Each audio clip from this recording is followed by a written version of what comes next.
Bundan oldingi videomizda bu bemorimizning mышцalarini korreksiya qilib bergan edik. O'sha boshida aytganimda bularda podsoznaniya, ya'ni miyada ozgina stress bilan bog'liq bo'lgan muammo chiqqaniga hozir stresslar uchun igloterapiya muolajasini qo'llab beramiz. Spirt. Bizning iglalarimiz hammasi одноразовый, har bitta odamga alohida ishlatilinadi. Ko'pchilik klinikalarda xatosi ishlatishadi-da va uni yopib, yana spirtga solib o'sha bemor o'ziga berib yuborishadi. Keyin kelganingizda olib kelasiz, yana shuningdan o'zingizga foydalanamiz. Bizda har kelganida nechta qo'yilsa, 30 ta, 40 ta, 50 ta, 100 tagacha qo'yamiz. Har qo'yilganida ham yangi ochilinadi, eskisi utilizatsiya qilinadi.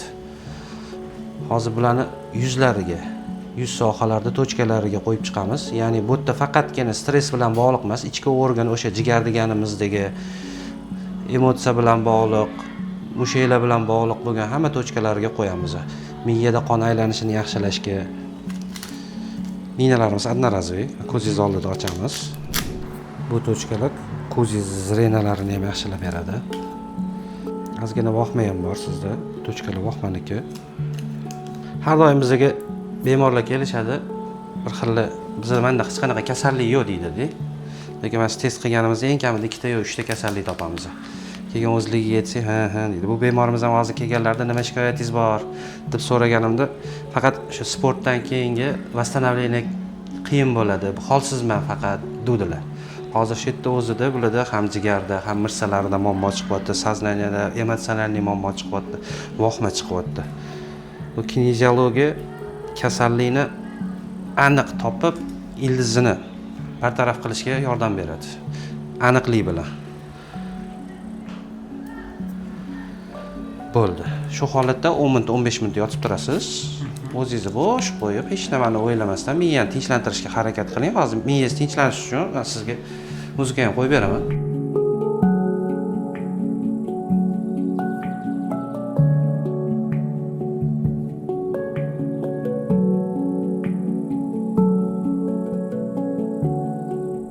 Yetti minut yotdilar ninada. Endi ninalarni olib tashab, keyingi protseduraga o'tamiz. Bu ninalarni bitta idishga yig'ishimizning sababi utilizatsiyada bitta idishni topshiramiz-da. Agar oddiy musorga tashiydigan bo'lsa, o'zimizning qo'limizga kirib ketishi mumkin. O'shaning uchun alohida bitta idishga yig'ib, keyin utilizatsiyaga topshiramiz bu narsani. Endi keyingi muolajamiz bemorimiz bilan mishni stimulyator apparatlaridan foydalangan holatda muskullarni stimul qilamiz, ya'ni yengil fizioterapiya muolajasini qo'llaymiz. Hozir ustingizdagi kiyimlarni yechib berasiz-da, pastga qarab yotib berasiz. Tepa taraf. Bu hech qanaqa og'riqli protsedura emas. Boshida неприятный ощущение bo'ladi, yoqimsiz bo'ladi, keyin juda ham yoqimli. Ya'ni jostki massaj qilgandek bo'ladi odamni. Bu hech qanaqa miya stimulyatorlar, hech qanaqa противопоказанияsi yo'q. Faqatgina o'sha homilador ayollarga qo'yilmaydi, bo'ldi. Bu holatlarda ko'proq даже onkologiya bilan og'ringan bemorlarga ham ruxsat berishadi bu narsani, miya stimulyatorlarni. Siz qilmayapsiz, miya stimulyatori o'zi sizning muskullaringizni stimulyatsiya qilyapti, ishlatyapti majburlab. Siltalanayotganingiz tashqariga vizualni ham ko'rinyapti. Bo'ldi, olib tashlang deyishadi-da. 2 minutdan keyin o'sha yog'iga ko'proq tursin deb o'zligi iltimos qilishadi. Keyingi kelganligida ham birinchi bo'lib shu apparatingizni qo'yib bering deyishadi. Bu juda ham zo'r apparat, amerikanskiy SteamChoose degan apparatimiz. Hech qanaqa противопоказанияsi yo'q, beziyon. Faqatgina foyda bersa beradi, ziyon bermaydi. Aynan bu muolajadan keyin nima o'zgaradi? Bu muolajalarning kompleksini qilganingizdan keyin avtomatik muskullaringizda kuchli ko'payadi, выносливость, ya'ni chidamlilik oshadi sizda. Mushaklaringiz ya'ni ajralib, xuddi ana dangasa kachoklarning apparatida bu. Zalga chiqmasdan mishsani kuchaytirish yo'li bu. Necha marta kelishim kerak? Sizning holatingizda juda ham ko'p kelishi shart emas. 2 marta kelsangiz, 3 marta kelsangiz, o'sha avtomatik yaxshi bo'lib qolasiz inshaalloh. Sizda unaqa seriozniy muammo chiqmaganini hisobiga sizda muolajalar yengil bo'ladi. Hozir qisqacha qilib ko'rsatib beryapmiz bu narsalarni. Восстановление qilyapti. Bo'yinga osteoxondrozingiz bor ekan, shu osteoxondrozingizga ham qo'yib qo'yganman. Shu miyaga yaqin joy bo'lgani uchun bu sizga ощущенияsi shunaqa kuchli bo'lyapti. Xuddi shu holat, xuddi shu balandlikda belingizga ham qo'yganman, belingizligini uncha sezmayapsiz. Bu darajada emas-da. Bo'lsa ikkalovini balandligi уровени bir xil turibdi. Bu miyaga yaqin bo'lgani uchun bu yo'q chувствительность balandroq bo'ladi.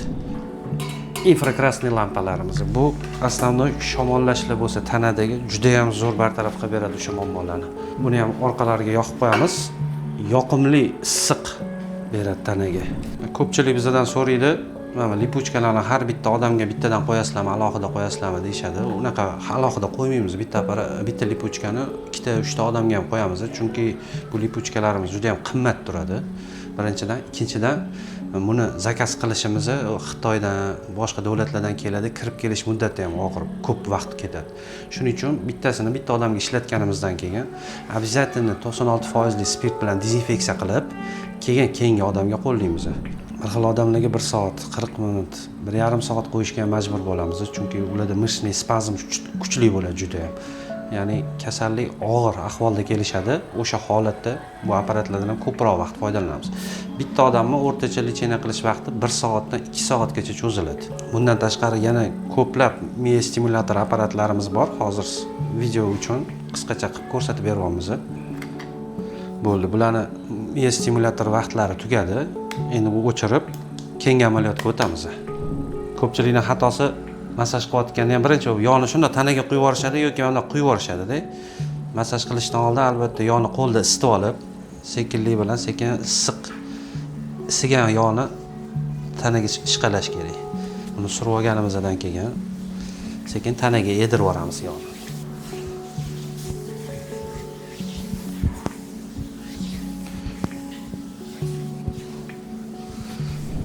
Massaj paytida tanani 3 ga bo'lib olamiz. 1, 2, 3. Har 3ta chastga, 3ta tarafga alohida ishlaniladi. Birinchi davleniyasi bor odamga faqatgina отводящий deydi, ya'ni tepadan pastga qarab massaj qilinadi. Pastdan tepaga qilib bo'lmaydi, ya'ni qonni boshqa haydasa, naborot yana davleniyasi ko'tarilib ketishi mumkin. Hozir bularda davleniyada muammo bo'lmaganini hisobiga bemalol pastdan tepaga qaratib massaj qilamiz.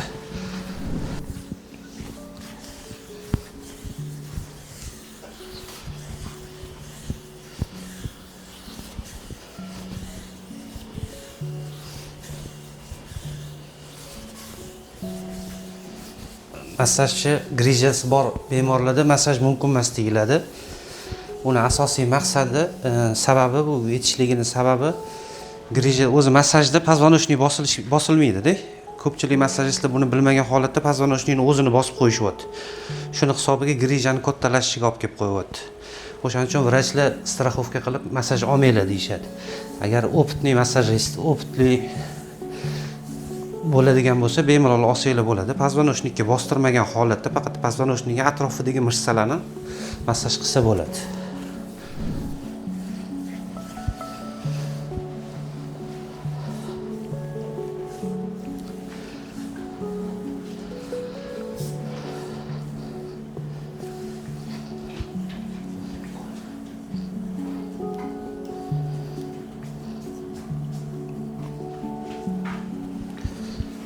Bo'yni sal ochilgan.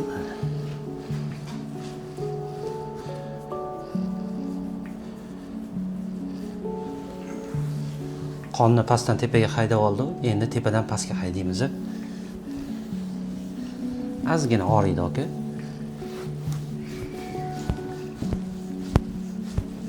Chidang, ozgina chidang. Позвоночныйni bosmagan holatda позвоночный atrofidagi vdol позвонка deydi.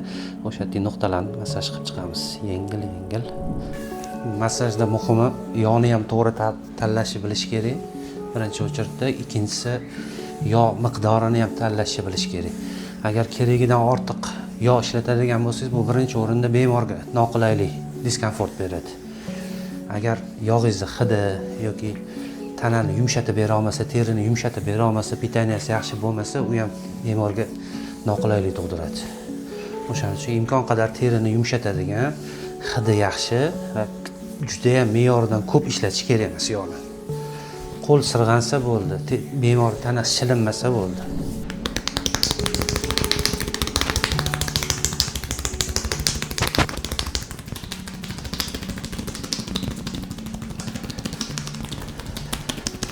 Hozir tag'in ham videomiz vaqti chegaralangan bo'lgani uchun hamma texnikani ko'rsatib bera olmadim. Qisqacha qilib ko'rsatdim. o'zinglar kelsanglar, xudo xolisa zo'r qilib hamma texnikani ko'rsatib, o'zimiz lecheniya qilib beramiz. Albatta massajdan keyin bemorni quruq salfetka bilan tanalarini artib olamiz. Kiyimlariga dog' o'tirmasligi uchun, yog' bo'lib qolmasligi uchun maksimalni bemorga komfortli sharoit yaratib berishimiz kerak. Qancha turib yurib tekshirib ko'ring o'zingizni. Ikkinchi sportdan keyin mushaklanishi, rastlanmasi tez bo'ladi.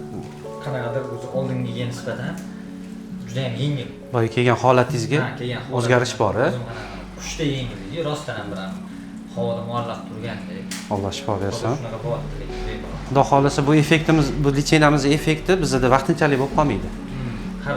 Har doimga ketadi. Faqat o'sha sizga aytgandek, shu 2 marta kelib bersangiz, sizni kasalligingiz bunaqa o'tkir bo'lmaganini hisobiga siz 2 marta kelib bersangiz, xudo xolisa bu bo'shashishlik, uyqu yomonligi, ana charchoq bilan uyg'onishlik yoki holsizlik, o'sha восстановление kamligi tez o'sib ketadi, joyiga kelib oladi.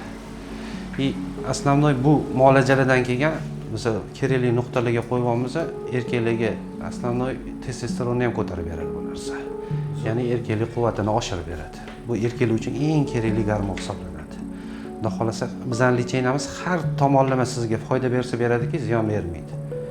Endi qo'limni izlariga rozi bo'lib turasiz. Men birinchi minutlardan o'zi rostdan foydasini sezdim. Rahmat. Joningiz sog' bo'lsin, yaxshi yerda ko'rishinglar, Alloh shifo bersin. Aka, sog' bo'ling.